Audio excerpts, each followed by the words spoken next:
The scissors cut through the fabric of the uniform. Garrett Jude Kensington's most trusted man stopped cold. Beneath the crumpled men's uniform, there was a strip of cloth wound tightly around the chest. That cloth did not belong to a boy. The penthouse door swung open. Jude stepped inside. He didn't shout, didn't ask, just stood in the doorway, his cold gaze sweeping over every detail, the wound on the shoulder, the torn fabric, and the secret that 5 months of deception could no longer hide. Garrett stepped back. Jude raised a hand. Get out. Garrett disappeared behind the door without needing to be told twice. Just the two of them now. Jude looked down at the girl lying on the floor of his penthouse. His voice was barely a breath. How long? She swallowed. Her shoulder trembled, not from pain. From the very first day. Jude nodded. Once. Slowly. Then he turned, walked out, and pulled the door shut behind him. Not a single sound. And that was the most terrifying part. Because when a mafia boss goes silent, whatever comes next, no one can predict. If Marin's story has made it impossible for you to walk away, please press like and share so that more people can hear it. Subscribe to our channel so you won't miss the stories that come next.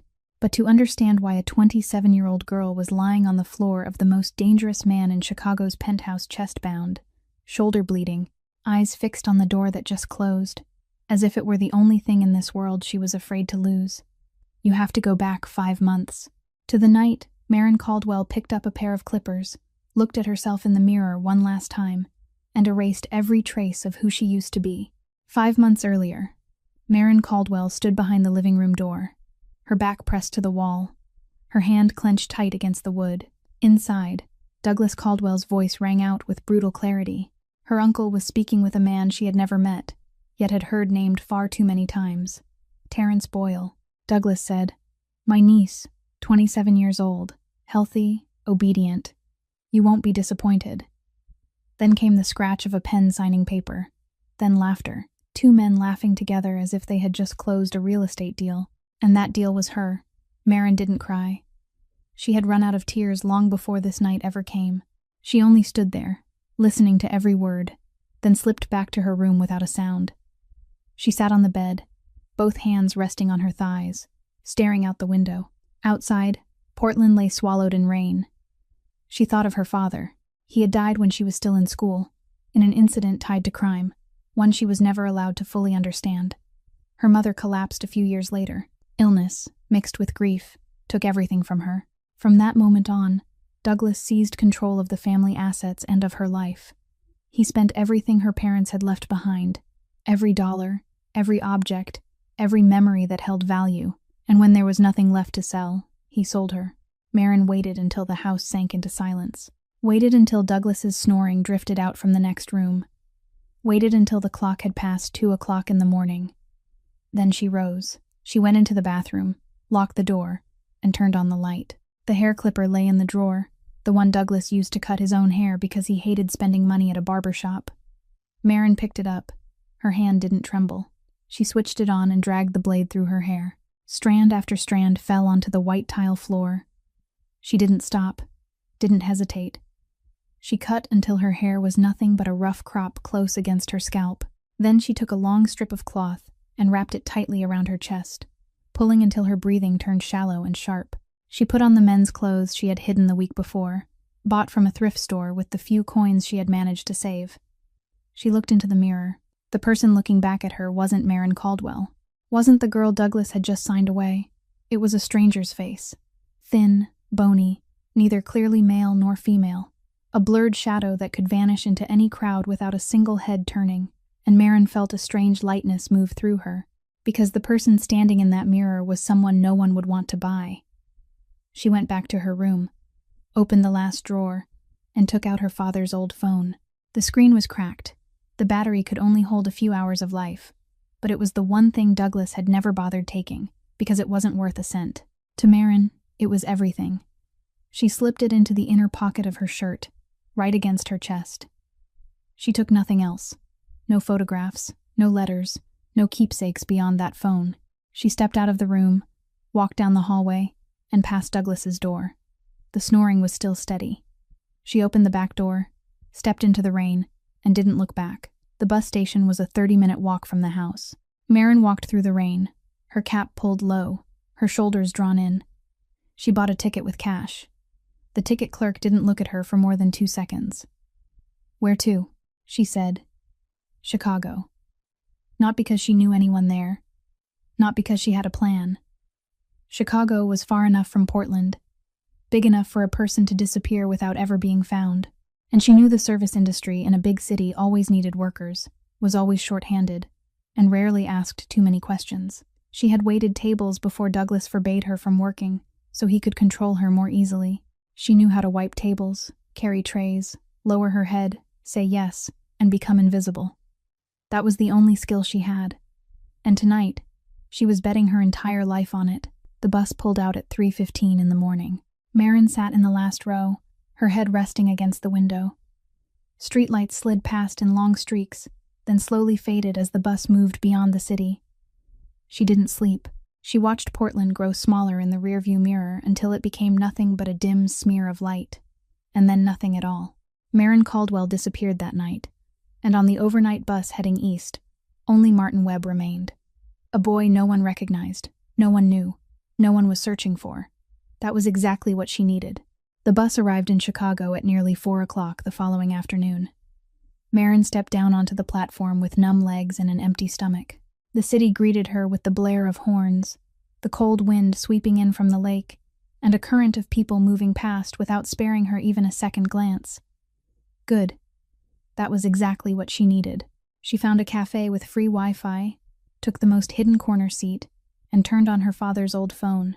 The battery held 20%. She went to a job listing page, typed the words "Cleaning Chicago," and scrolled through dozens of postings. Most required identification, a social security number, references. She skipped them all. Then she saw one so brief it felt almost careless. The Obsidian. Cleaning staff needed. Night shift. Come to the back door. Ask for Boyd. No resume required. No experience required. Not even an email address to send an application. Just a name and a door. Marin didn't know what the Obsidian was. She didn't know who owned it, who frequented it, or why a club would hire people in a way that even a roadside diner wouldn't. She only knew it was the only opportunity that didn't demand what she didn't have, and that was enough. She arrived at the Obsidian just as night settled in. The building sat on a quieter street than she had expected, its facade dark, no large sign, only a small line of metal lettering fixed to the black door. She circled to the back as the listing instructed. The back entrance was a heavy steel door, painted gray, with no handle on the outside. She knocked, waited, knocked again. The door opened. A man looked her up and down. That was Boyd. He didn't greet her, didn't smile, didn't invite her in. He simply stood, blocking half the doorway, and asked, "What do you want?" Marin kept her voice low and steady, the way she had practiced throughout the bus ride. "I'm here about the cleaning job. My name is Martin Webb." Boyd studied her for a few seconds longer. "How old are you?" 27. "What have you done before?" "Waiting tables, cleaning. Anything that needs hands, I can do." "You got any trouble with the law?" "No." "Anyone looking for you?" The question struck straight into her chest. But Marin didn't blink. "No, I don't have anyone." Boyd fell silent for a moment. He didn't fully believe her. She knew that. But he didn't need to believe her. A night shift cleaning job at the Obsidian wasn't the kind of work people lined up for. The one before Marin had quit after 2 weeks. The one before that hadn't lasted much longer. This was the kind of job only people with no other options took, and Boyd looked at Marin long enough to know she was exactly that kind of person. "Fine," he said. "Listen carefully because I'll only say this once. You work. You keep your mouth shut. Don't look at anyone you don't need to look at. Don't ask anyone you don't need to ask. You don't know anything, don't see anything, don't hear anything. You're a shadow. A shadow doesn't have opinions. Understand?" "I understand." "Your shift starts at 10 o'clock at night, ends at 4 o'clock in the morning. You mop floors, clear tables, take out trash, and do whatever you're told. You get paid cash at the end of the week. No contract, no insurance, no questions. You want to quit, you walk, no notice. But if you cause trouble," Boyd looked straight into her eyes, "don't expect to leave this place as easily as you walked in." Marin nodded. She didn't ask what trouble meant. She didn't ask why a nightclub needed someone so silent. She didn't ask anything at all. Because she hadn't come here to understand. She had come here to disappear. That night, Marin began her first shift. She mopped the club floor as the customers started to pour in. She cleared tables between half-finished drinks and cigarette ash. She dragged heavy trash bags out to the alley and came back in without a single head turning. The music was loud enough that she couldn't hear her own footsteps. The lights flashed just enough to turn every face into a blurred streak. And in the middle of all that, Martin Webb moved like a shadow. Exactly as Boyd had demanded. No one looked. No one asked. No one knew that the shadow had a real name, Marin Caldwell, and that she was hiding in the heart of a place that she would later learn belonged to a man no one in Chicago dared to speak of by name. 5 weeks passed. Marin learned how to survive at the Obsidian not because anyone taught her, but because she watched what happened to people who didn't know how to keep their mouths shut. A new security guard said Jude Kensington's name too loudly in the bar area. That very night, he disappeared from the work schedule, and no one ever saw him come back. A curious waitress went up to the top floor because she had misheard an order. Boyd called her into the back room, and when she came out, her face was white as paper, both hands shaking. She quit the next morning. Marin didn't need anyone to explain it. She drew 3 rules for herself. Never say the name of the man who ran this place louder than a breath. Never set foot on the top floor unless she was called by name. And never ask how the Obsidian really made its money. Those 3 rules kept her alive, and she obeyed them the way people obey instinct. Marin worked every night exactly as Boyd had told her. She came, she worked, she left. No one asked where she came from. No one cared where she slept. She rented a tiny room 15 minutes on foot from the club, paid cash by the week, and lived as though she didn't exist outside those night shift hours. That was Martin Webb's life. Simple, invisible, safe. The only person at the Obsidian who spoke to her in more than a single sentence was Garrett. Garrett was the head bartender, but everyone knew he did more than pour drinks. He was the man Boyd asked for an opinion before making decisions. The man security nodded to before nodding to Boyd himself. The one who stood closest to the man on the top floor Marin had never once seen. Garrett wasn't friendly. He didn't ask whether Marin was doing all right, didn't invite her to lunch, didn't tell jokes, but he was fair. When Marin finished cleaning the bar area earlier than expected, Garrett nodded and said, "Good." When she accidentally dropped a tray of glasses in her first week, Garrett didn't yell. He only looked at her and said, "Clean it up. Next time, be more careful." Then he went back to mixing drinks as if nothing had happened. Sometimes at the end of a shift, when the club had emptied out and Marin was wiping down the last tables, Garrett would slide a glass of water toward her across the counter. He never said a word. She didn't say anything either. She simply drank it and kept working. That was the closest thing to kindness she received in that place. And through all 5 of those weeks, Marin never once saw Jude Kensington. He was like some invisible force of gravity. She could feel his presence through the way everyone in the club changed whenever his name came up. Their voices dropped. Their eyes flicked sideways before they opened their mouths. Sentences were often left unfinished, as if speaking of him at all was already going too far. Marin caught fragments. "He doesn't like waiting. Don't make him say it twice. There are guests upstairs tonight. Be careful." He was right above her, separated by one ceiling, one staircase, and yet he felt as distant as something that belonged to another world. Marin wasn't curious. She didn't want to know what he looked like, what he said, what he did. She only wanted to remain the shadow Boyd had ordered her to be. Invisible, harmless, not worth remembering. But then one night, everything changed. Saturday night, the Obsidian was packed to the walls. Marin had grown used to weekend nights, when the club became something altogether different from what it was on ordinary evenings. The music was louder, the liquor flowed harder, and the faces that appeared in the VIP section were faces even the security staff lowered their heads to when they unfastened the velvet rope. Marin was clearing a table in the east section, near the secondary bar, when it happened. A man in the VIP area shot to his feet. His face flushed a violent red, one hand waving a liquor bottle. He was shouting something in a server's face, words Marin couldn't make out through the pounding music. Then he smashed the bottle against the edge of the counter. Glass burst apart. Shards flew in every direction. The 2 nearest servers stumbled backward, and one young woman nearly slipped and fell. A few guests at the neighboring table jumped up in alarm. For a few seconds, the whole area fell into chaos. Marin looked up toward the second level. Security wasn't here. There were important guests upstairs tonight, and most of the guards had been sent there. The secondary bar was nearly empty except for the servers and a few customers trying to move away. The drunk man was still yelling, gripping the broken neck of the bottle and pointing it at the staff. Maren didn't think. She moved. She pulled the cleaning cloth from her waistband, wrapped it around her hand, and crouched to gather the largest shards of glass from the floor. Fast, precise, without looking up. While her hands cleared the broken glass, her voice came out low, just loud enough for the trembling waitress beside her to hear. "Get the guests at the next table to the main floor. Go behind him. Don't cross in front." The waitress looked at her for a second, then nodded and hurried the two nearby guests around the back. Maren turned to the male server standing frozen near the counter. "Call security upstairs. Tell them to come down now." He ran. Maren kept clearing the floor, pushing the broken glass farther from where the man stood, creating a safe patch so no one would step into it. She did everything in silence.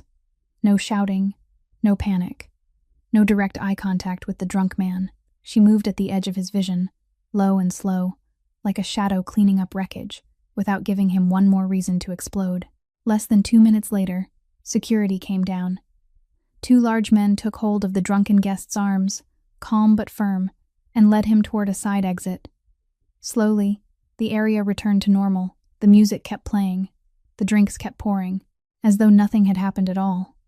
Maren dumped the last of the glass into the trash and washed her hands at the sink behind the bar.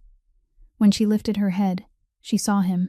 On the second-floor balcony, a man stood leaning against the railing, looking down. Tall, dark-haired, with a face that, even from this distance, held a kind of absolute stillness. He wasn't startled like the other guests, wasn't curious like the staff. He simply stood there and watched, as if everything below him were a chessboard, and he had seen every move before it happened. Maren knew at once who he was. No one had to point him out. No one had to say his name. She knew because the entire club changed when he appeared. The music seemed to drop lower. The staff moved faster. The guards stood straighter. And no one, not a single person, looked at the balcony for too long. Jude Kensington. Maren lowered her head and turned back to her work, but she could feel his gaze still on her, heavy, still, unmoving. A few minutes later, Jude came down to the lower floor. He crossed the bar area with measured, unhurried steps, and people drifted aside for him the way water parts around stone. He passed the spot where Maren was wiping down the counter. Then he stopped. Maren's hand went still. She didn't look up. She kept her eyes on the counter surface, exactly as Boyd had instructed, exactly as survival itself told her to do. Good reflexes. 2 words. His voice was low, composed, neither praise nor criticism, only an observation. Then he walked on. He didn't look back. Maren stood there, the cloth still in her hand, her heart hammering so hard she was afraid the nearest person might hear it. She drew in a long breath, forced herself to keep wiping the counter, forced her hand to stop shaking. Garrett appeared beside her without her noticing when he had come over. He polished a glass, eyes fixed straight ahead, his voice pitched just low enough for Maren alone to hear. "He never speaks to the cleaning staff." Maren swallowed. "I wasn't trying to attract attention." "I know." Garrett set the glass down, still without looking at her. "Don't let it happen again." Maren nodded. She went back to work, her hand moving steadily across the table, her eyes lowered, her mouth silent. Exactly like the shadow she had been told to be.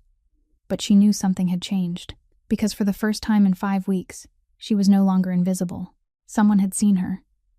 And that gaze weighed more heavily than anything she had ever carried on her shoulders. 1 week after that night, Boyd called Maren into the back room of the club. He sat behind a small desk piled with ledgers, his eyes on her without expression. "Sit down." Maren sat. Boyd didn't bother circling the point. "He needs a personal attendant for the upstairs floor. Make coffee, clean the rooms, run errands. I checked your background. Clean." Maren kept her face calm, but her stomach tightened. Martin Webb's background was a forgery she had bought in Portland before she ran. Enough to fool a small diner or a club looking for cleaning staff, but she wasn't sure it would hold if anyone dug deeper. Still, Boyd didn't look like a man who dug deeper. For a cleaning job, clean papers were enough. And Jude Kensington, from everything Maren had observed over the last 6 weeks, wasn't the kind of man who cared much about the background of the person mopping his floors. He trusted his surveillance system more than any sheet of paper. If you betrayed him, The cameras would see it before you even reached the door. That was the kind of logic absolute power ran on. I don't want it, Marin said, her voice low. Boyd looked at her. Not angry, not surprised. He only looked, as if she had just said something very foolish that he had heard too many times before. You think this is an invitation? Marin understood. This wasn't a question. It was an order. And refusing Boyd meant refusing Jude. No one refused Jude Kensington, and was still standing here the next day. When do I start? She asked. Tomorrow morning, 6 o'clock. I'll take you up and show you everything once. Only once. Remember it all, or deal with the consequences yourself. The next morning, Marin stood in front of the private elevator at the back of the club at 5:50. Boyd arrived exactly at 6 o'clock, opened the elevator with a keycard, and didn't say a single word during the ride up to the top floor. When the doors opened, Marin stepped into Jude Kensington's penthouse for the first time. The space was large, minimal to the point of almost feeling empty. There were only functional things, arranged with exact precision, and a heavy silence, as if this room wasn't used to having people in it. Black coffee, no sugar, on the kitchen counter before 6:30, Boyd said. Clean the place when he leaves. He usually walks out at 7. You start the moment he steps out the door. Don't touch the desk. Don't open drawers. Don't turn over a single piece of paper. Don't touch the phone, the computer, or anything on the desk. You clean only what belongs to daily living. The bed, the floor, the bathroom, the trash. When you're done, you leave. Be gone before he comes back. Don't ever let him catch you here when he doesn't want to see you. Understand? I understand. Got any questions? No. Good. Boyd turned and stepped back into the elevator. Before the doors closed, he added one last thing without looking back. This isn't the club, Martin. Down there, if you make a mistake, you lose your job. Up here, if you make a mistake, you lose more than that. The elevator doors slid shut. Marin stood alone in the penthouse. She didn't move right away. She stood there and listened. The room was so quiet she could hear the low hum of the air system and the faint sound of wind from the balcony. There was no music, no television, no sound at all to suggest that a real human being actually lived here. She looked around. No family photographs on the shelves. No paintings on the walls. No book left open on the table beside a chair. Not a single personal trace except the faint scent of soap in the air and a coat draped over the back of a chair. The penthouse felt like a hotel suite rented by someone who had no intention of ever returning. Clean, perfect, and so empty it made her feel cold even though the room itself was warm enough. Marin made the coffee, black, no sugar, placed on the kitchen counter in exactly the spot Boyd had shown her. Then she stood in the corner of the room and waited. She didn't know what she was waiting for. Jude wasn't here yet. He wouldn't appear until after she had already left. That was the rule. She didn't need to see him, didn't need to speak to him. She only had to make the coffee, clean the rooms, and disappear before he came back. Just like before, just like downstairs, she was still the shadow. Only now, that shadow was standing inside the private room of the most dangerous man in the city. And Marin knew that no matter how carefully she tried to keep her distance, no matter how low she kept her head, stepping into this space had already changed everything, because she was no longer at the edge of his vision. She was standing right at the center of it. For the first 3 days, everything went exactly as Boyd had said. Marin came up at 6 o'clock, made the coffee, placed it on the counter, waited for Jude to leave, cleaned the rooms, then disappeared before he returned. She never saw his face, only the traces he left behind. The empty coffee cup set back in its original place, the bed barely disturbed, as if he had lain motionless through the night, or hadn't slept at all. The bathroom so clean she almost didn't need to touch it. Jude Kensington lived like a man who didn't want to leave any mark on the world. Then on the 4th day, he changed. Marin was wiping the kitchen counter at 6:20 when the elevator doors opened. Jude stepped out. He hadn't left. Or he had left and come back earlier than expected. Marin didn't know. She only knew he was standing 5 steps away, and she hadn't been ready. She lowered her head at once. Sorry. I thought you'd already gone. Jude didn't answer. He walked straight to the counter, picked up the coffee Marin had just made, and took a sip. Then he leaned back against the counter, his eyes on her. Marin kept wiping, or pretended to. Her hand moved across the surface, but her mind held only one thing. His gaze. Heavy. Still. Unmoving. Where are you from? The question came without warning. Jude's voice was low, calm, as if he were asking about the weather. Portland, Marin answered, her eyes still lowered. Silence. He took another sip of coffee. Then he asked again. Family? No one left. How long? A long time. He didn't ask anything further about it. Didn't offer sympathy. Didn't say I understand or anything a normal person might say upon hearing such an answer. He only gave a small nod, as if placing the information somewhere inside his mind, then moved on. You don't talk much. Why? Marin stopped wiping. She weighed her answer for half a second. Because talking too much usually causes trouble. A stretch of silence followed. Then Marin heard a sound she hadn't expected. Jude exhaled lightly through his nose. Not quite a laugh, but close. True, he said. Usually is. He set the cup down and stepped into the elevator. The doors closed. Marin stood alone, her hand gripping the cloth so tightly her knuckles turned white. From that day on, Jude began appearing at times he shouldn't have been there. In the morning, when Marin was making the bed, he would step out of the bathroom, his hair still damp, pause in the doorway, and watch her smooth the sheets. He didn't speak. He only watched.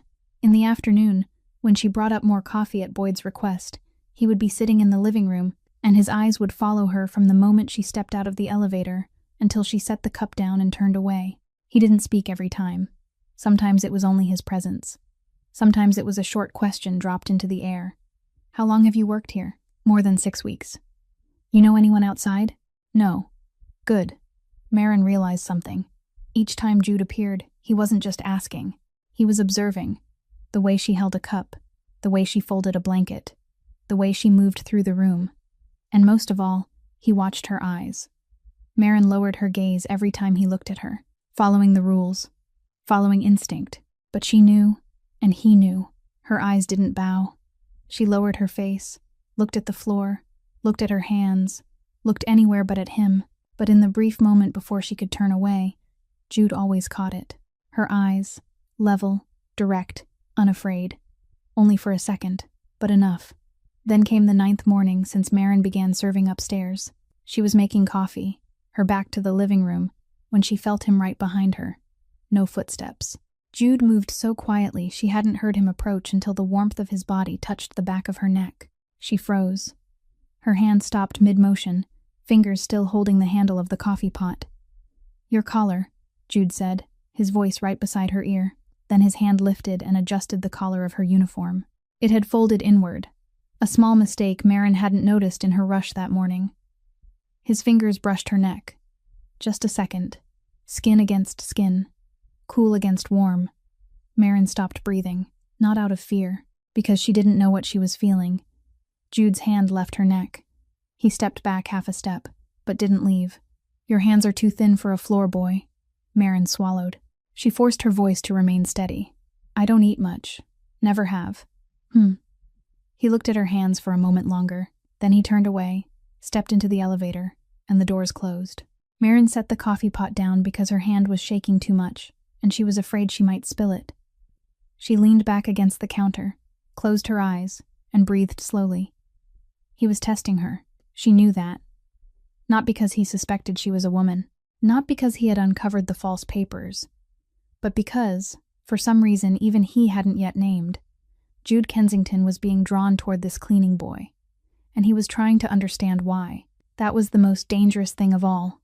Not anger, not suspicion, but curiosity from a man no one could refuse. And Marin, standing in the penthouse kitchen with the lingering warmth of his touch still on her neck, found herself wondering for the first time whether her instinct for survival was strong enough to withstand something she had never faced before. 2 nights later, Marin was cleaning the rear hallway behind the first-floor VIP room when she heard voices carrying through the closed door. The private VIP room, the one Boyd had once told her she was never to go near unless given a direct order. Tonight, Marin knew there was someone inside. She knew because security had been pulled away from this area since the start of the shift, leaving only 2 men stationed outside the main entrance. And she knew because Garrett had spoken to her at the beginning of the night, his tone shorter than usual. Don't go near the private VIP room tonight. Clean the other areas first. Come back to the hallway after he's finished. Marin didn't ask who he was. She didn't need to, but the shift was long, and by nearly 1 o'clock in the morning, Marin had finished every other area. Only the rear hallway behind the private VIP room remained. She pushed her cleaning cart to the mouth of the corridor, kept her distance from the closed door, and began mopping the floor, working from farther away, slowly closer. At first, she heard only low voices, the words unclear. 2 men. One was Jude. She recognized him at once, low and even, without rise or fall. The other voice was unfamiliar, heavier, with a rough edge in it. They were speaking normally, or at least it sounded normal. Then the stranger's voice rose, suddenly, sharp. Marin heard something come through the door, the words still unclear, but the tone unmistakable, angry, threatening. Jude's voice remained low, remained even, as if he were speaking to a child in the middle of a tantrum.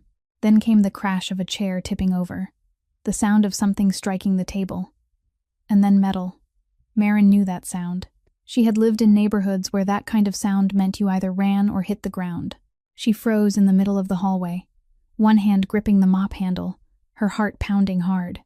The 2 guards at the main entrance were a long distance away, on the other side of the VIP room. They might not hear it, or maybe they heard it and hadn't reacted yet. She didn't think. She acted. Marin set the mop down, grabbed the heavy metal tray from the cleaning cart, stepped to the VIP room door, and pushed it open. The scene inside happened fast. The stranger stood facing Jude, his right hand raised, gripping something metallic and pointing it at him. Jude stood on the far side of the table, back straight, eyes fixed on the other man's face, not stepping back even once. Marin threw the tray. She threw it with both hands, hard and straight, aiming for the wrist holding the weapon. The metal tray struck the man's arm with a hard, flat crash. The weapon flew free and skidded across the floor. Jude moved at once. He came around the table, kicked the weapon farther away, and forced the man down into the chair with one hand. Fast, precise, not a single punch. The other door burst open, and 2 guards rushed in, dragging the man out of the room. The whole thing ended in less than 10 seconds. The room fell silent again. Marin stood in the doorway, her arms hanging at her sides, her chest rising and falling. She looked at the tray lying on the floor, then lifted her eyes. Jude stood in the middle of the room, looking at her. He wasn't angry, wasn't shocked, wasn't grateful. He only looked at her with eyes Marin couldn't read for anything except absolute focus, as though he were taking note of every detail, the way she had held the tray, the angle of her throw, the speed of her reaction, and the fact that she had stepped into this room when anyone else would have run. "Aren't you afraid?" Jude asked. His voice was still low, still even, as if he hadn't had a weapon pointed at him 20 seconds earlier. Marin swallowed. "I am, but I'm more afraid of standing still and watching." Jude kept looking at her for a long moment.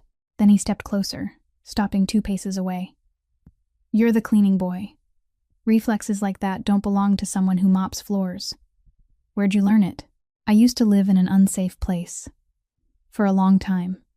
In places like that, you either learn how to react, or you don't stay alive long enough to tell the story." Jude didn't nod, didn't say "I understand." He only watched her for a few seconds more, as if weighing how much of that answer was true. Then he spoke, his voice lighter than before. "Go clean the room, and next time," he paused, "don't risk your life." He walked past her, out into the hallway, and disappeared toward the elevator. Marin stood in the VIP room, staring at the bent tray on the floor, and realized her hands were shaking violently. She didn't know what she had just done. Or rather, she did know. She just didn't understand why. Garrett found her 15 minutes later in the rear hallway. He came straight up in front of her, looked her up and down, his voice low and sharp. "Are you crazy? Do you know what you just did?" Marin didn't answer. She kept mopping the floor. Garrett stood there for a few more seconds. Then he sighed, the kind of sigh that came from a man who had seen too many foolish things in his life and still never stopped being surprised. "He isn't the man you should be saving, Martin. He's the man you should stay far away from." Marin still said nothing. She kept mopping. Her hands had stopped shaking, but in her mind, the question kept repeating itself. Why had she stepped into that room? Not because of instinct. Instinct had told her to run. She stepped in because of something else, something she still didn't dare name. And that, more than any weapon, was the most dangerous thing in the room that night. Celeste Monroe came to the Obsidian on a Thursday night, walking through the front door as if she owned the place. She was the daughter of the Monroe family, Kensington's largest rival in the Midwest, and she had come to Chicago with one purpose only: to negotiate an alliance through marriage with Jude. Maren didn't know any of that when she saw Celeste for the first time. She only saw a woman crossing the club floor in a way that made both Boyd and Garrett rise to greet her. That alone was enough for Maren to know this wasn't an ordinary guest. During the first week, Celeste appeared at the Obsidian almost every night. She sat in the VIP section, sipped her drink slowly, and watched. Maren noticed, because her job placed her everywhere without anyone paying attention. And when you're a shadow, you see everything other people miss. Celeste didn't watch the crowd, didn't watch the bar, didn't watch security. She watched Jude. Every time Jude appeared downstairs, even if only for a few minutes, Celeste's eyes followed him from beginning to end. She studied him, the way he spoke to Boyd, the way he nodded to Garrett, the way he crossed a room and everyone parted for him without thinking. And then, on the 5th night, Celeste saw what she had been looking for. Jude passed through the main bar area. Maren was clearing a table in the far corner. Not close, not noticeable, but Jude's eyes found her. Just once, just half a second. He looked at Maren, then looked away, then kept walking. To anyone else it would have meant nothing. But Celeste Monroe wasn't anyone else. She had grown up in a family where reading people was a survival skill, and she had just seen a man who held absolute power do something men like that never did. He looked at the cleaning staff. Not the way someone checks whether work is being done, but the way someone searches. The kind of look that returns on its own to one fixed place in a room he can't quite control. Celeste set her glass down, and she began watching Martin Webb. She didn't question Martin directly, didn't approach, didn't reveal her interest. She only observed, and she noticed the same things Jude had noticed, only faster, because Celeste wasn't blinded by emotion. That cleaning boy moved too skillfully, lowered his head at exactly the right moments, stayed silent too perfectly. Not the silence of someone slow-minded, but the silence of someone hiding something. Celeste didn't care what Martin was hiding. She cared why Jude was drawn to it. Because if she wanted Jude, she needed to know who her rival was, even if that rival was only a floor boy with a rag in his hand. Celeste had someone photograph Martin from a distance. It wasn't hard. One shot taken from the rear parking lot, when Martin stepped outside to take out the trash at the end of a shift. She sent the photo to her people and ran it through facial recognition software. The result came back in less than 24 hours. Martin Webb didn't exist. The person in the image was Maren Caldwell, 27 years old, from Portland, Oregon, reported missing 5 months earlier by her uncle, Douglas Caldwell. Celeste read the result on her phone while sitting in her private car parked outside the Obsidian, and she smiled. Not a happy smile. The smile of someone who had just turned over the one card at the table no one knew she was holding. That night, Maren had just stepped into the back hallway of the club after her shift ended, when she heard footsteps behind her. She turned. Celeste stood at the end of the hallway, her back against the wall, arms folded across her chest, looking at her with eyes Maren could describe with only one word: knowing. This woman knew. Maren Caldwell, Celeste said. Not asked. Said, like she was reading a name from a list. Maren froze. Her legs wanted to run, but she knew running now would be an admission. She stayed still, looking straight at Celeste, and said nothing. Celeste stepped closer. 27, Portland, missing for 5 months. Your uncle is looking for you. She tilted her head and looked Maren up and down. You're good at pretending to be a boy, but not good enough. Maren stayed silent. Celeste pulled out her phone and turned the screen so Maren could see it. There was the photo of her, taken from the parking lot, and beside it the recognition result: name, age, former address, missing status. Maren looked at the image and felt the floor collapse beneath her. 5 months. 5 months of running. 5 months of lies. 5 months of invisibility. And all of it torn open by one photograph taken while she was carrying out the trash. What do you want? Maren asked, her voice rough. Celeste put the phone away. Simple. Stay away from Jude. Don't go near him. Don't serve upstairs anymore. Don't let him see you. If you keep staying close to him, I'll send this picture to your uncle within 24 hours. He's looking for you, isn't he? I'm sure he'll be very happy to know where his niece is. Maren couldn't breathe. Not because Celeste was threatening violence. Celeste didn't need violence. She had something crueler. Information. A real name. A photograph. And an uncle who was searching. Celeste turned and walked away, the heels of her shoes striking a steady rhythm against the hallway floor. Before she reached the corner, she stopped, without looking back. I don't hate you, Marin. I don't even care who you are. But you're standing where I want to stand. And I don't share. Then she disappeared around the turn. Marin stood alone in the empty hallway, her back against the wall, her legs shaking so badly she had to slide down to the floor. She wrapped her arms around her knees, closed her eyes, and felt everything she had built over the last 5 months. The safety, the invisibility, the new life, all of it, cracking beneath her, and she didn't know what to do. The next morning, Marin went looking for Boyd. He was checking inventory in the storage room behind the club, one hand holding a clipboard, his eyes not lifting when she walked in. I want to be moved back downstairs, Marin said. Boyd stopped what he was doing, looked at her. Why? I think I'm better suited to the work downstairs. You don't decide that. He picked you for upstairs. If you want to go back down, tell him yourself. Boyd turned back to the clipboard. The conversation was over. Marin knew she couldn't speak to Jude. Asking him to send her downstairs again would mean explaining why. And there was no reason she could give without revealing everything. She went back to her rented room, sat on the bed, and stared at the 4 walls. She thought about Celeste's words, 24 hours. If she stayed close to Jude, Celeste would send the photograph to Douglas, and Douglas would come looking, and everything she had spent 5 months running from would catch up to her in a single day. Marin began packing.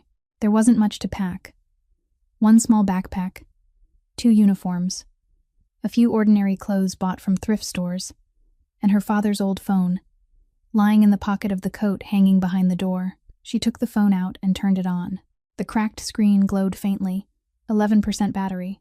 She opened the message app and started typing a text to Boyd. I'm quitting. Personal matters. I have to leave. Thank you for giving me the opportunity. Martin. She read the message again. Her finger hovered over the send button. She didn't press it. She set the phone down, face down on the bed, and sat there looking out the window. Outside, Chicago kept moving. Cars kept driving. People kept walking. The city didn't care whether she stayed or left. No one cared. But there was one man, on the top floor of a building 15 minutes away on foot, who had looked at her more than once, who had asked her questions he didn't ask anyone else, who had stood close enough for her to feel the warmth of him at the back of her neck. And Marin knew that if she walked away now, she would be safe. But she would also lose the only thing that had made her feel as though she still existed. She shook her head. No, she couldn't think that way. She had come here to survive, not to feel anything for anyone. She slipped the phone into her pocket, pulled on the backpack, and made her decision. Tonight would be her last shift.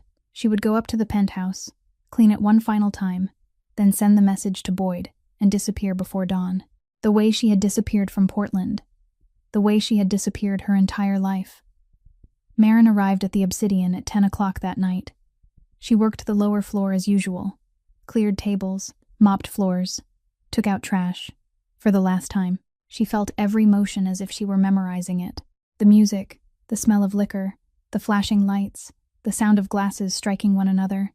She wouldn't miss these things. But tonight, she allowed herself to feel them one last time. Close to 2 o'clock in the morning, she stepped into the elevator, swiped the key card, and went up to the top floor. The doors opened. The penthouse was dark. Not a single light on. Marin stepped inside, one hand reaching for the wall to find the switch. She thought Jude wasn't here. He was usually out late on nights when he had meetings. Boyd hadn't said anything about his schedule tonight. She moved farther into the living room, her eyes slowly adjusting to the dark. Then she saw him. Jude was sitting in a single chair near the balcony doors. Alone. No lights on. No drink in his hand. Doing nothing. Just sitting there in the dark, his face turned toward the glass, the city lights from outside sketching the line of his shoulders and jaw in faint strokes of light. He didn't look up when she entered, didn't say anything. But Marin knew he knew she was there, because Jude Kensington always knew who was inside his space. Marin stood in the doorway, her backpack still on her shoulder, the resignation message already written in her phone, the plan to disappear already set in her mind.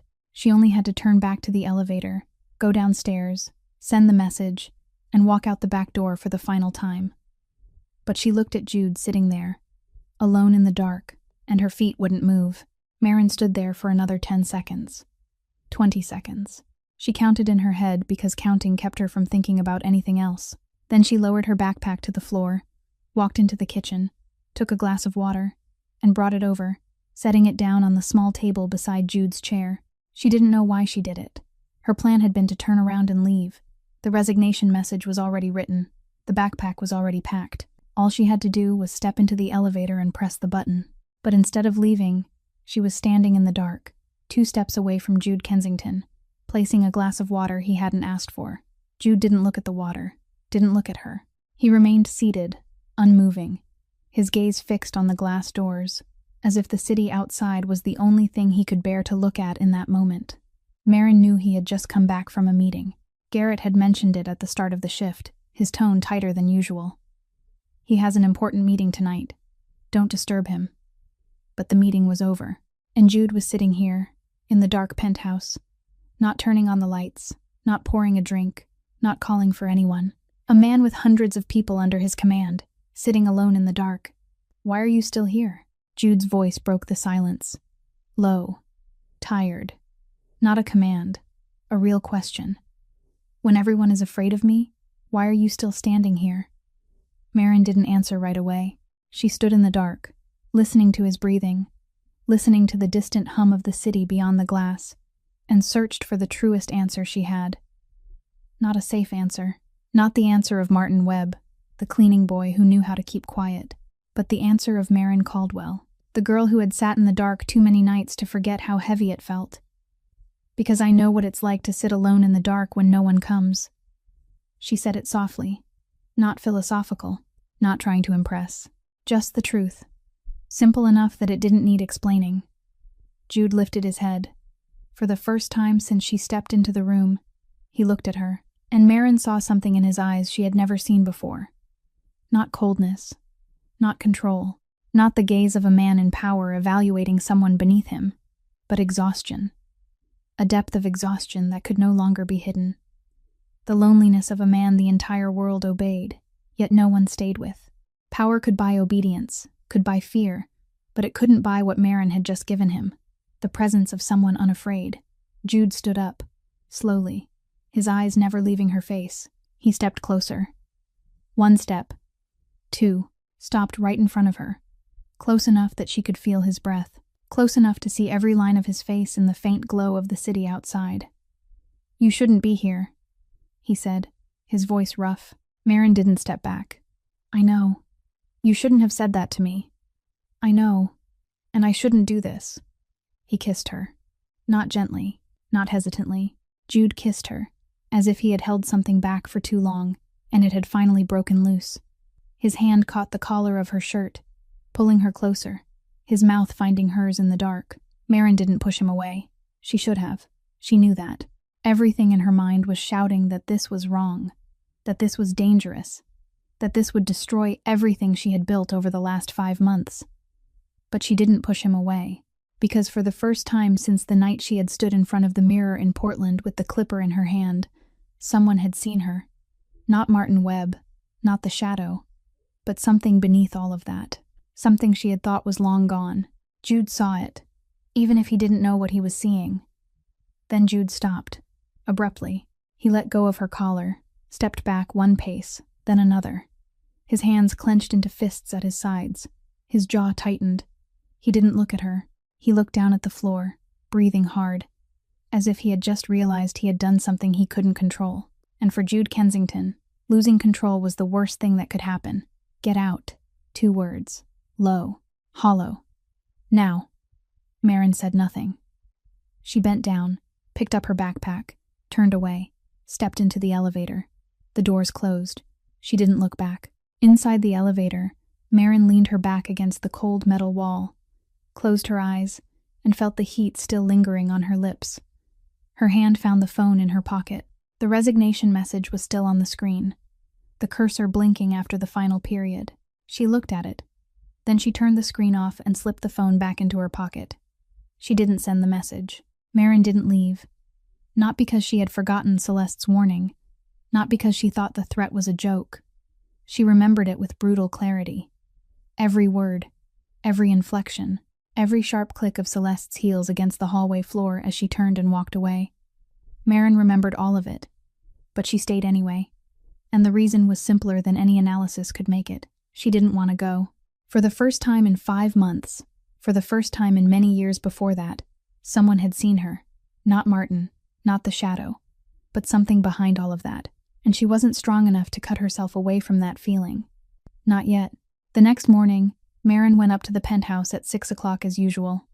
She made the coffee, set it on the counter, and prepared to leave before Jude appeared. But he was already there, standing in the bedroom doorway, wearing a shirt with only some of the buttons fastened, his eyes on her, saying nothing. Marin placed the coffee cup on the counter. When she drew her hand back, Jude stepped forward and picked up the cup. His fingers brushed hers, not by accident. The contact lasted 2 seconds, maybe 3. He looked down at the place where their hands nearly overlapped on the counter. Then he withdrew his hand, lifted the cup, and took a sip. "Go do your work," he said in a normal voice, as if nothing had just happened. Marin turned away, her hand clenched tight at her side. Her fingers were still warm. 2 days later, Marin was changing the bedsheets in the bedroom when Jude walked in. He had no reason to come into the room at that hour, no excuse at all, but he came in anyway, stopped less than a step away from her, and watched her fold the blanket. Marin kept working, forcing her hands to stay steady, forcing her breathing not to change. Jude stood there long enough for her to feel the warmth of him behind her. Then he spoke, his voice low and close. "I don't understand." Marin stopped what she was doing. "Understand what?" Silence. He didn't answer. When Marin turned around, he was already gone. All that remained was the faint scent of soap in the air, and the heavy feeling his presence always left behind. And that was how it went. Jude pulled her close, then pushed her away. He sought her out, then avoided her. He stood near enough to leave her breathless, then vanished without a word. Marin could see the contradiction in him as clearly as a crack in glass. Jude Kensington, a man who never hesitated, was hesitating. He was drawn to this cleaning boy, and that pull went against everything he believed about himself. It made no sense. It fit into no category he could control. And for a man who lived by control, that was the closest thing to hell. Marin knew she should stop, should keep her distance, should go back to being the shadow Boyd had ordered her to be. But she also knew that every time Jude stepped into a room, his eyes found her before they found anything else. And she didn't want to lose that feeling. Even if it was dangerous, even if it could destroy everything, Celeste missed nothing. She watched from the VIP section, from the hallway, from corners Marin never noticed. And she saw it all. She saw the way Jude looked at Martin. She saw the way Martin looked at Jude when he thought no one was paying attention. She saw the distance between them shrinking day by day. That weekend, Celeste stopped Marin on the back staircase, after the club had closed and the hallway lay empty and still. She didn't waste time, didn't explain. She only stood in front of Marin, her eyes cold and still, her voice as light as if she were speaking about the weather. "I warned you. You didn't listen. Don't blame me for what's about to happen." Then she turned and walked away. Marin stood on the stairs, watching Celeste's silhouette disappear around the hallway corner, and felt the time bomb she had tried to ignore for the last several days begin to count down. The sound of the door closing echoed through the penthouse like the last thing Marin would ever hear from Jude Kensington. Then silence. Complete. She lay on the floor, her left shoulder throbbing, the torn fabric of her uniform still hanging open. She stared up at the ceiling, counting her breaths, and waited. Waited for security to come and drag her out of the building. Waited for Boyd to open the door and say, "Leave." Waited for anything to happen next, because she no longer had control over anything. But nothing happened. No one came. Marin lay there for 10 minutes, maybe 20. She wasn't sure. Then she pushed herself up, leaned her back against the wall, and looked around. The penthouse was empty. Dark. Jude didn't come back. Garrett didn't come back. The door remained closed. She was completely alone. She looked down at her left shoulder. The tear from when she had struck the edge of the metal table downstairs still burned, but it wasn't deep. She found the first aid kit in the bathroom, the place she had cleaned hundreds of times and knew every drawer by heart. She cleaned the wound, applied a bandage, and adjusted what remained of her uniform. 2 minutes. Done. She was used to taking care of herself. No one else had ever done it for her. She returned to the living room, sat against the wall beneath the window, and drew her knees to her chest. The city lights filtered through the glass, casting long streaks across the floor. She watched them. Then she looked at the elevator door, closed, silent. No one came. She sat there until morning. Then she stood, stepped into the elevator, went downstairs, and walked back to her rented room. Day 1. Marin came to the Obsidian for her night shift as usual. She didn't know whether she should come or not, but no one had told her to stay away. No one had called. No one had sent a message. There was no order of dismissal. No order at all. She arrived, swiped her card, and began working on the lower floor, mopping, clearing tables, taking out trash. The same motions she had done hundreds of times. But today each one felt heavier. She didn't go upstairs. No one told her to. Boyd looked at her as she passed the bar area, held the look longer than usual, but said nothing. She didn't know whether Boyd knew. She didn't know who knew what. She only knew Jude didn't appear downstairs that entire night. Day 2. The same as day 1. Marin came, worked, left. Jude didn't appear. Boyd didn't call her into the back room. Garrett mixed drinks behind the bar, and when Marin cleared a table nearby, he slid a glass of water toward her across the counter, just like every night before. Said nothing. Didn't look at her any differently. Didn't ask if she was all right or what had happened. Garrett knew. Marin was sure he knew, because he had been in that room the night before, had seen the layer beneath her uniform, had heard Jude ask how long. But Garrett didn't mention it, because in this world, what belonged to the boss was handled by the boss. The people below didn't interfere, didn't ask. They pretended they had never seen anything, and Garrett understood that rule better than anyone. Day 3. Marin came earlier. She didn't know why. Maybe because the rented room was too small, and the 4 walls had started to close in. Maybe because at the Obsidian, even if everything had fractured, at least she had something to do. She mopped the back hallway and glanced up toward the top floor. The penthouse balcony was dark, no silhouette. For 3 days she hadn't seen Jude, hadn't heard his voice, hadn't felt the familiar, heavy presence of him in the space. He had disappeared. Not disappeared from the Obsidian, because Boyd still came and went as usual. Garrett still worked. The guards still stood watch upstairs. He had only disappeared from her, and Marin realized something she wished she hadn't. 3 days ago, when Jude had stood in the penthouse doorway and seen the truth, she had been afraid. But she hadn't been afraid of being thrown out, hadn't been afraid of being exposed, hadn't been afraid of Douglas finding her. She had been afraid of losing him, afraid that his gaze would never turn toward her again, afraid that this silence would stretch on forever. And realizing that was more terrifying than having her secret laid bare, because it meant Marin Caldwell, the girl who had spent her life running from everything, had stopped, had taken root in another person, had given a man she should never trust, the one kind of power she should never give anyone, the power to hurt her. And he was using it, through silence, through absence, through a closed door and 3 days without a sound. It was the cruelest punishment Jude Kensington could have chosen. Not anger, not exile, just disappearance, and leaving her alone to face the emptiness he had created. The 4th day of the silence.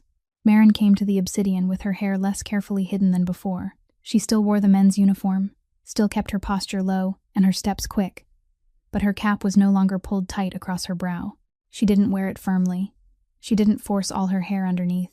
She left it loose, revealing part of the short, soft hair she had once hidden at any cost.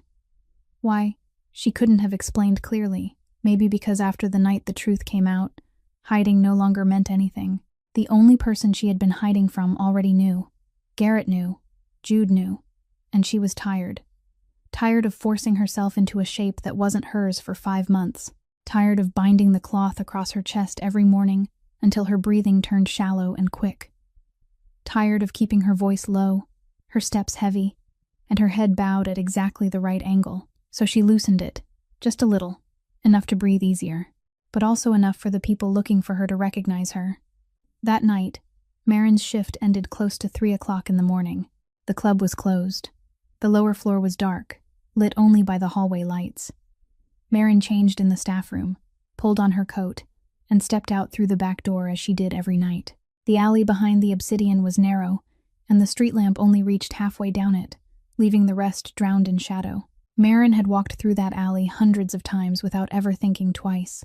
Tonight, she had taken only 5 steps when 2 figures peeled out of the darkness. They blocked her way. Two men, big, fast. One grabbed her left wrist and yanked her hard toward the car waiting at the far end of the alley. The other moved behind her, cutting off retreat. Maren jerked her arm back, twisted, and drove her elbow into the man holding her. She screamed, the sound cracking through the narrow alley. The man tightened his grip and dragged her toward the car. Maren clawed, twisted, fought with every bit of strength she had. Then the back door of the obsidian flew open. Garrett stepped out, keys in hand, about to lock up. He saw what was happening and reacted in a second. He pulled out his phone, made a call, and shouted toward the two attackers. Security, now, back alley. The men looked at Garrett, looked at the open door behind him, and let Maren go. They ran for the car, climbed in, and vanished into the night before security could even make it outside. Garrett ran to Maren. She was sitting on the ground, her back against the alley wall, her hands shaking violently. Her left wrist was scraped raw, red and burning. Her knee was skinned from where she had been pulled down, but none of the injuries were serious. Garrett brought her back inside the club, sat her down in the staff room, and got water and the first aid kit. She cleaned the scrape on her wrist herself. Her hands were still shaking, but she managed. She was used to that. Garrett stood at the doorway, his back to her, phone pressed to his ear. He was calling someone. Maren couldn't hear the full conversation, only Garrett's voice, short and sharp, the way he sounded when something serious had happened. Then he hung up and turned to look at her. I told him. Maren lifted her head. Her heart began pounding. What did he say? Garrett looked at her for a long moment. Then he answered, his voice different now, softer, almost surprised. He didn't say much, just asked if you were hurt. Then he gave an order. Maren waited. What order? Protect you, constantly. From now on, no one touches you. Garrett paused. That was the exact phrase he used. No one. Maren looked at Garrett. Garrett looked back at her, and she saw something in his eyes she had never seen before. Not surprise. Something closer to respect, because Garrett had stood beside Jude for 10 years. He had seen Jude order the protection of merchandise, protection of territory, protection of interests. But he had never once seen Jude order the protection of a person in that voice, a voice that wasn't really an order at all. It was almost a plea, even though Jude Kensington would never admit such a thing. 3 days of silence, 3 days of anger at having been deceived inside his own territory, 3 days of trying to force her out of his mind. But the instant he heard Maren had been attacked, that anger had turned into something else, something he couldn't control, something he couldn't name. But it was strong enough to break 3 days of silence with a single command. Protect her. No one touches her. And Maren, sitting in the staff room with her wrist scraped raw and her knee burning, felt for the first time in 3 days that she could breathe. Maren returned to her rented room after the attack, with 2 guards following behind her. They stood outside the door, saying nothing, looking at nothing, simply standing there like 2 shadows Jude Kensington had placed between her and the rest of the world. Maren locked the door, sat on the bed, and looked down at the rumpled men's uniform still on her body. Her left wrist still burned, her knee still ached. But it wasn't the scrapes that hurt, it was the exhaustion, a deep, bone-level exhaustion, the kind sleep couldn't cure. She had been pretending to be someone else for 5 months, had forced her body into a shape that wasn't hers every morning when she woke up, had kept her voice so low her throat ached every night, had lowered her head, stayed silent, made herself smaller and smaller until she had nearly forgotten what she looked like standing upright. And tonight, when 2 strange men grabbed her wrist in a dark alley, she realized something. She could keep running. She could leave Chicago, find another city, make another false name, start over from the beginning. She had done it once. She could do it again. But she didn't want to. She was tired. Tired of running. Tired of hiding. Tired of not being herself. And if everything was about to end, if Douglas found her, if Jude threw her out, if she had to leave this place, then at least once she wanted to be seen, truly seen, as Maren, not Martin. The next morning, she found Garrett at the bar before opening hours. He was polishing glasses, as always. Maren stood in front of him and said, without explanation, without circling around it, I need clothes. Women's clothes. Simple ones. I don't have anything. Garrett looked at her. He didn't ask why, didn't ask what for. He only nodded, pulled out his phone, and texted someone. An hour later, a female employee from downstairs brought a small bag into the staff room. Inside was a simple set of women's clothes, plain and sufficient, nothing special. Garrett placed the bag in front of Marin. He looked at her for a moment, then said only one thing. "Be careful." Then he turned back to the bar. Marin took the bag of clothes and understood that was everything Garrett was going to say. No good luck. No further questions. Only be careful. And from Garrett, that was more than almost anything he had ever said to her. That night, Marin showered in the staff room after the club had closed. She stood beneath the hot water and felt each layer of disguise wash away. She put on the simple women's clothes. There was no large mirror, only a small one on the bathroom wall. She looked into it and saw a face she had nearly forgotten. Short, wet hair clinging close to her head, cheekbones sharper than she remembered, eyes larger without the cap shadowing them. She looked different. Not prettier, not uglier, just different. Just herself. Marin stepped into the elevator a little before 2 o'clock in the morning. The 2 guards looked at her, recognized her, and said nothing. She swiped the card. The elevator rose to the top floor. The doors opened. The hallway leading to the penthouse was dark and quiet. She walked to the door, stopped, drew a breath, then knocked. The silence lasted 3 seconds. Then footsteps inside. The door opened. Jude stood in the doorway. His eyes moved to her, and stopped. He didn't speak, didn't move. He only stood there, one hand still on the doorknob, his eyes traveling over her from head to toe, and then returning to her face. He was looking at Marin, not Martin, for the first time. And Marin saw the moment everything in his mind came to a halt. The moment he truly saw her, and all the pieces he had been unable to fit together for months suddenly dropped into place. "I wanted you to see me," Marin said, her voice trembling slightly, but she didn't try to hide it. "Really see me, before I leave here." Jude still stood there. His eyes never left her face. Then he stepped aside and opened the door wider. Marin walked in. The door closed behind her. They stood facing each other in the penthouse living room. The city lights from the balcony glass spilled inward, bright enough to see each other, dim enough to make everything feel closer. Jude looked at her for a long time. Then he spoke, his voice low, slow, each word chosen carefully, as if he were saying something he had never said to anyone before. "I'm not angry because you're a woman."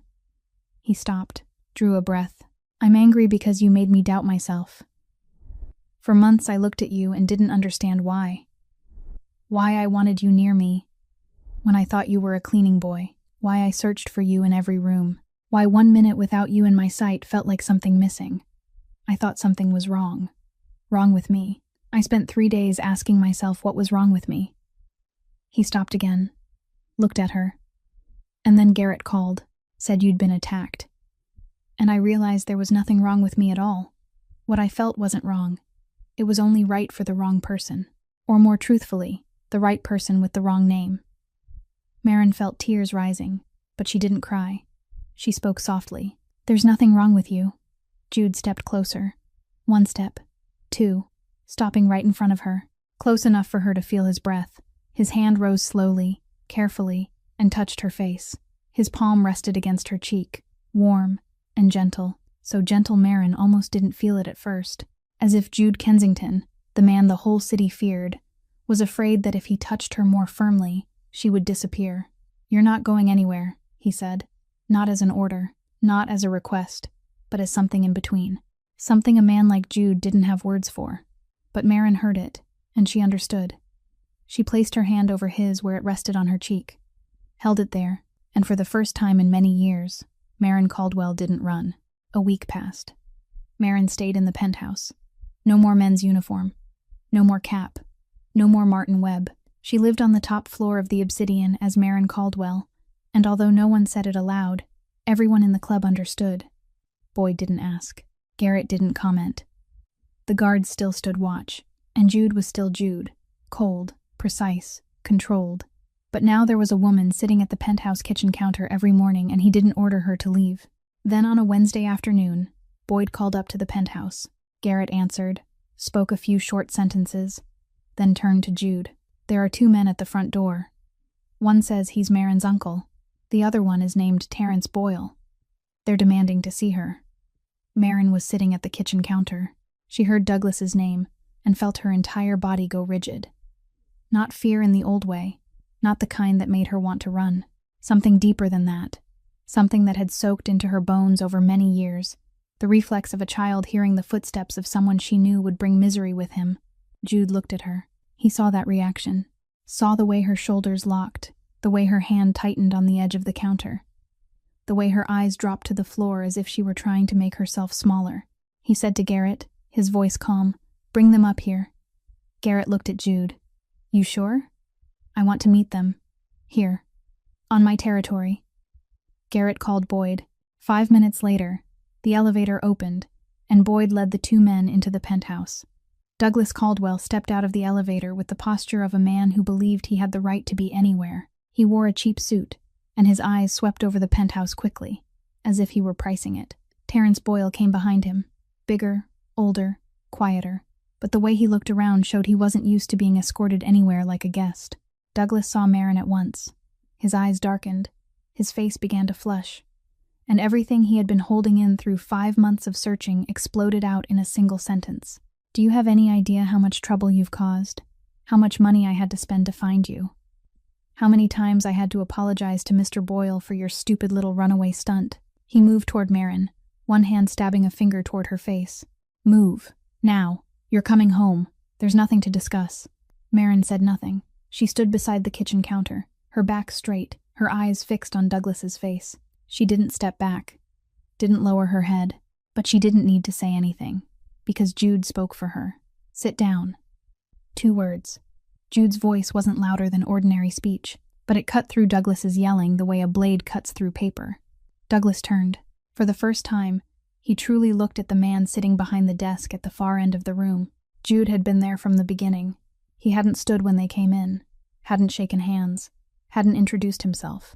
He had only sat there, back against the chair, both hands resting on the desk, looking at Douglas with eyes Marin knew well, though Douglas did not.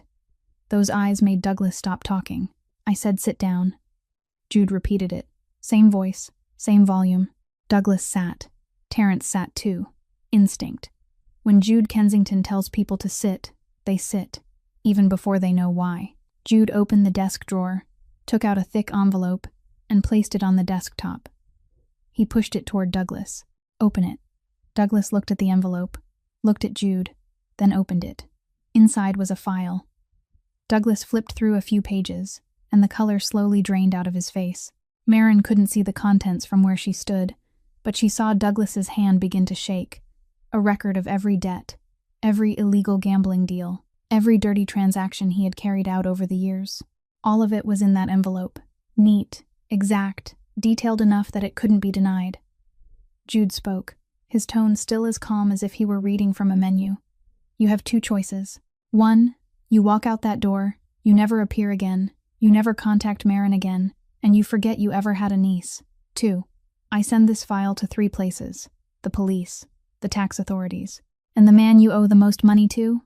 Jude paused. "I hear he isn't very patient with debtors who run from him. Choose." Silence. Douglas looked at the file, looked at Jude, then looked at Marin, almost as if asking for rescue. But Marin looked back at him and said nothing. She didn't need to rescue anyone anymore. And she wasn't giving him that. Terrence Boyle spoke for the first time. "Who are you?" Jude looked at Terrence, just looked at him, didn't answer. And in those 3 silent seconds, Terrence understood. He glanced around the penthouse, saw Boyd standing near the elevator, saw Garrett in the corner of the room with his arms folded across his chest, and he understood where he was sitting, and in front of whom Terrence stood. "Let's go, Douglas." Douglas opened his mouth. "But, let's go." Terrence caught Douglas by the arm and pulled him to his feet. The 2 men stepped into the elevator. Boyd pressed the button. The doors closed. Neither of them said another word. The penthouse fell silent again. Jude was still seated behind the desk, his eyes on the closed elevator doors, as if making sure they were truly gone. Then he looked toward Marin. Marin stood beside the kitchen counter, her arms at her sides, her eyes on the spot where Douglas had just been sitting. The chair still held a trace of warmth. The envelope still lay open on the desk, and the man who had controlled her life for years had just backed out through that door without daring to look behind him. Marin drew in a long breath. then let it out. And for the first time, when she thought of Douglas Caldwell, she didn't feel afraid. After Douglas and Terrence left, Jude said nothing to Marin about what had just happened. He gathered the envelope from the desk, put it back into the drawer, and turned to Garrett. I need to know everything about her past, her family, everything. Leave nothing out. Garrett nodded and left. Marin heard him, but she didn't ask anything. She knew Jude would dig all the way down to the roots of her life, and she couldn't stop him. In his world, information was a weapon. He didn't protect anything unless he knew exactly what it was. 3 days later, Garrett placed another envelope on Jude's desk. Thinner than the first one, but heavier. Garrett spoke briefly. Everything's in there. There's one part you'll want to read alone. Then Garrett stepped out and closed the door behind him. Jude opened the envelope. Inside was the investigative report on Marin Caldwell. Family history. Inheritance.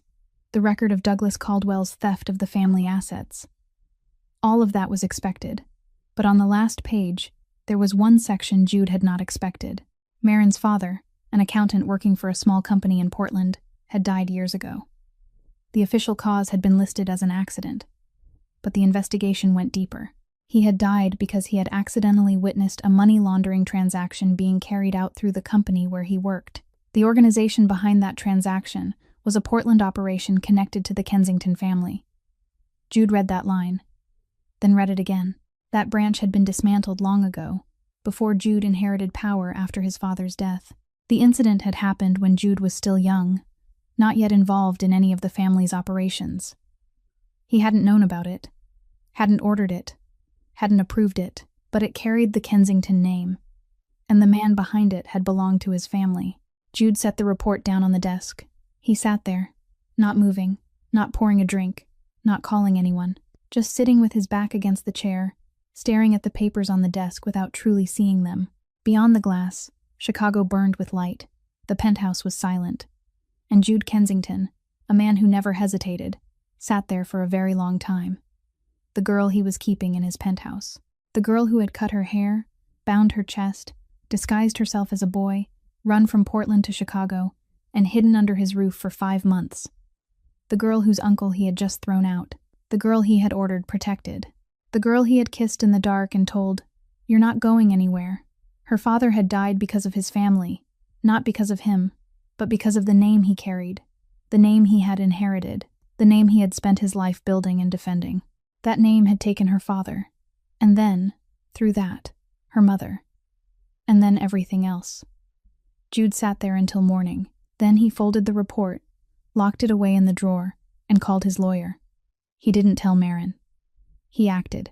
Over the following week, Jude's lawyer carried out a series of actions Marin knew nothing about. Every debt Douglas had forced onto her name over the years was erased. Ownership of her parents' house, which Douglas had transferred to himself, was reclaimed. The life insurance money Douglas had stolen was traced and restored. Everything was transferred back to Marin Caldwell, the sole lawful owner. One afternoon, Jude placed an envelope in front of Marin on the kitchen counter. Marin opened it. Inside were the ownership papers to the house. The insurance account statements transferred back into her name, and confirmation that the debts had been wiped out. She read each page. Her hands didn't shake, her eyes stayed dry, but she read very slowly, as if she needed to make certain she wasn't misreading anything, because these things were everything her parents had left behind, everything Douglas had taken from her. And now they were in her hands, inside one envelope, resting on the kitchen counter in Jude Kensington's penthouse. "Why are you doing this?" Marin asked, lifting her eyes from the papers. Jude stood by the window, his back to her. He didn't turn around. "Because it belongs to you. You don't owe me anything. I didn't ask for this." "I know. Then why?" Jude was silent for a moment. His back was still turned to Marin. When he spoke, his voice was lower than usual. "Because there are things that were taken that never should have been taken. And if I have the power to return them, then I return them." He turned and looked at her. His eyes were normal. No pain, no regret, nothing on the surface to show that he had just said something carrying more weight than almost anything he had ever said to her. But Marin looked at him, and she knew there was something he wasn't saying. She didn't know what it was. She couldn't read it in his eyes, because Jude Kensington hid things better than anyone she had ever met, but she could feel it, in the space between her question and his answer, in the way he had turned his back when he spoke, in the way he used the words return them instead of give them. There was something he was holding inside, a secret he wasn't ready to open, and Maren, who had hidden her own secret for 5 months, understood better than anyone that there were truths people didn't speak not because they didn't want to, but because they feared what would happen once the truth was spoken aloud. So she didn't ask again. She folded the papers, placed them back into the envelope, and looked at Jude. "Thank you." Jude nodded. Then he turned back toward the window. And Maren knew that even though she still didn't know what that secret was, it was weighing on Jude Kensington's shoulders more heavily than anything he had ever carried before. Because for the first time, he wasn't carrying it for himself. He was carrying it for her. Celeste Monroe wasn't the kind of woman who accepted defeat. When Jude formally refused the marriage alliance between the two families, she didn't yell, didn't threaten, didn't slam her hand on the table. She only smiled, nodded, said, "I understand," and left the Obsidian with the same steady steps she had arrived with. But Garrett watched her walk away and said only one sentence to Jude. "She won't stop here." Jude knew. He knew because he understood people like Celeste. They didn't lose. They struck back. And Celeste struck back faster than even Garrett had expected. Less than a week after leaving Chicago, the information began spreading through the underground world. Not vague rumors. Specific, detailed information, sent directly to allied families and rivals across the Midwest. The message was simple. Jude Kensington was sheltering a woman disguised as a man inside his own organization. That woman had lived under his roof for 5 months without him discovering it. And now, instead of dealing with her, he was keeping her. In the penthouse, like a lover. Jude Kensington, the coldest man in Chicago, was being manipulated by emotion. Garrett brought the news to Jude one evening. He placed his phone on the table and let Jude read the message from one of the organization's contacts. Jude read it. His face didn't change. No anger, no surprise. He finished reading, set the phone down, and said calmly, "Celeste." "Celeste," Garrett confirmed. "The families are talking. Some of them see this as a weakness. They think you're losing control." Jude looked at Garrett. "What do you think?" Garrett considered for a moment. "I think you should handle it before they start testing it." "Agreed." Jude rose to his feet. "Call every representative from the allied families. Meeting here, the Obsidian, tomorrow night." Garrett looked at him. "All of them?" "All of them. And invite Celeste too." The following night, the main VIP room at the Obsidian was cleared out. A long table. Enough chairs for 12 people. Boyd stood at the door. Guards lined the hallway. And one by one, representatives from the allied families came in. Maren didn't know their names. She didn't need to. She only knew that when they took their seats, the air inside the Obsidian changed completely. Heavier. Stiller. More dangerous. As if the entire building were holding its breath. Celeste Monroe sat at the far end of the table. She wore black, her back straight, her eyes fixed on the empty chair at the head of the table. Jude's chair. She looked calm, confident, as if she had already calculated every move ahead and was waiting to see how Jude would respond. In her mind, she was probably imagining Jude would deny it, would say the girl meant nothing, would cut Maren out of his life to save face in front of the families. Because that was how people in power always behaved. They cut away weakness. They never admitted it. Jude entered the room. He wasn't hurried, wasn't tense. His steps were even, his back straight, his face unreadable. He sat down at the head of the table, looked around once, and didn't greet anyone. "I know why everyone is here," Jude said, his voice as calm as if he were speaking about the weather. "And I have no intention of wasting anyone's time." He paused, looked at each face around the table, then spoke. "Maren Caldwell is under the protection of the Kensington family, starting today, officially. Anyone who touches her is declaring war on me. No warning, no negotiation, no exceptions, silence." The 12 people sitting around the table said nothing, not because they agreed, but because Jude's voice, when he said those words, wasn't the voice of a man discussing something. It was the voice of a man declaring it. The way he declared territory, the way he drew lines no one dared cross. Celeste sat at the far end of the table, and for the first time, the smile disappeared from her face. She had expected Jude to hide it, to be ashamed, to cut Maren loose. She had not expected him to stand before 12 representatives of the most powerful families in the Midwest and openly claim protection over a girl whose name the entire underground world had only just learned. She miscalculated one move, and in this world, one wrong move was enough. Jude stood. The meeting is over. He walked out of the room. He didn't wait for a reaction, didn't wait for questions, because there was nothing to ask. He had spoken, and Jude Kensington's word was law. Outside the VIP room, in the dark hallway leading toward the staff area, Marin stood with her back against the wall. She had been there through the entire meeting, listening through the closed door. She heard every word, every pause between the words, and she heard Jude's voice when he said her name in front of 12 strangers. Said it as if her name were something he was willing to place above everything, above power, above alliances, above his own safety. She didn't cry, but her legs wouldn't hold her. She slid down the wall and sat on the hallway floor, her arms wrapped around her knees, breathing hard. Because in the world she was living in, what Jude had just done wasn't a confession of love. It was heavier than that. It was a vow. In the days after the meeting, the Obsidian returned to its usual rhythm. The music still played. The drink still poured. The guards still stood watch. But there was something else. Something small that only those who had been there long enough could notice. Marin Caldwell walked across the club floor each morning, no longer in a man's uniform, no longer with a cap pulled low, no longer with her eyes fixed on the ground. She walked with her own stride, and no one said anything.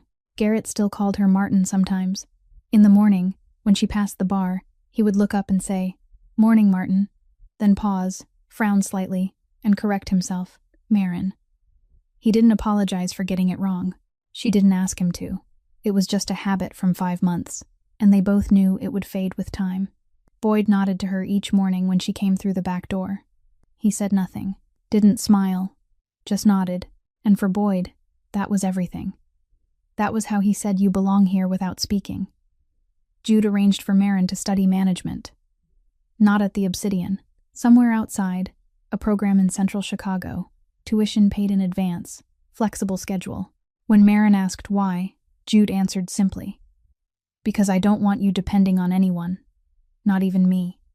That sentence said more than any promise could, because it meant Jude wasn't keeping her through dependence. He was keeping her through choice. Her choice, not his. One night, a few weeks later, Marin and Jude sat in the penthouse. The lights were off. Only the glow from the city below streamed through the balcony glass, casting long streaks of gold and white across the floor. Jude sat in the armchair by the glass, a drink in his hand but untouched.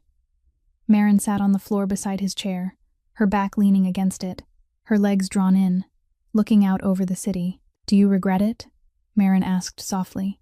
"Keeping me here, all the trouble, everything that's happened, Celeste, Douglas, the meeting, all of it." Jude was quiet for a moment. He looked at the glass in his hand, turning it slightly, the city lights flickering across its surface. Then he set it down on the table beside him and spoke, his voice low, slow, not looking at her. "I don't know what love is. Never needed to know. My whole life, it's never been on the list of things I needed. Power matters, control matters, loyalty matters. But love?" He paused. "I don't know what it looks like, don't know what it feels like, but I know one thing." He looked down at Marin. "I know I don't want you to disappear. I know every time you walk out that door, I count until you come back. And I know the night you knocked on the penthouse door wearing women's clothes for the first time, it was the first time in years I could breathe. I don't know what to call that, but it's the closest thing I have." Marin didn't speak. She sat still, letting every word settle into the space between them.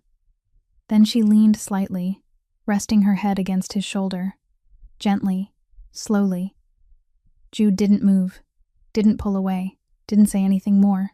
He simply sat there, letting her rest against him, and looked out over the lit city below. They stayed like that for a long time. No words, no need for words. Marin slipped her hand into her pocket, touching her father's old phone. The cracked screen, the fading battery, resting quietly like a faint heartbeat in her palm. She held it there. She knew there was still something Jude hadn't said. She could feel it in the way he looked at her sometimes, in the pauses between his answers, in the way he had said return instead of give when he handed her the house papers. One day, she would ask, She would find out. She would know. But not today. Today, she sat in the penthouse at the top of the city, her head resting against the shoulder of the man the entire Chicago feared, her hand holding her father's old phone, and for the first time in many years, Maren Caldwell didn't run, didn't hide, didn't pretend to be someone else. She simply stayed, as herself. And today, that was enough. Today, she was home. Everyone, Maren's story comes to an end here. If this story has touched you, if you felt your heart move even once along this journey, then please take a moment to like and share this video so more people can hear it. Don't forget to subscribe to our channel so you can discover new stories every day, stories that might change the way you see people. How did this story make you feel? Leave a comment below and share what's in your heart. We always read and we always listen. Wishing all of you watching a strong health, a joyful life, and peaceful days ahead. Thank you so much. Goodbye, and see you in the next story.